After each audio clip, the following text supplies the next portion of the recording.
sana mwalimu, kama unavyoona nimepata matokeo mazuri. Sabuni yangu ndio ni mara yangu ya kwanza kutengeneza, lakini matokeo nimepata ni mazuri mno. Sabuni iko soft, sabuni laini, sabuni ina povu. Tena hapa nilijaribu tu, hii ni lita 10. Nikasema ngoja kwanza nijaribu, nisichukue vifaa vingi sababu ni mara yangu ya kwanza, lakini matokeo nimepata ni mazuri mno.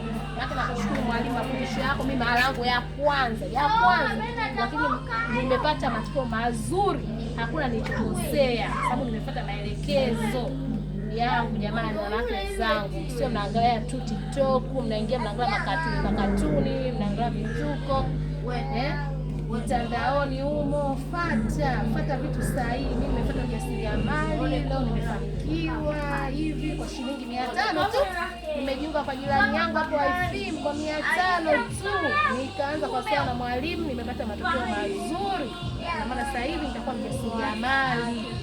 Kama unavyoona hii sabuni nzito hii lita 10 tu, lakini nimekorogea kwenye ndoo kubwa ili nikoroge vizuri, lakini matokeo niliyopata jamani, kama unavyoona laini, povu, nyororo kabisa, iko soft.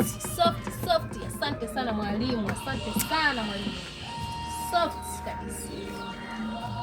Asante.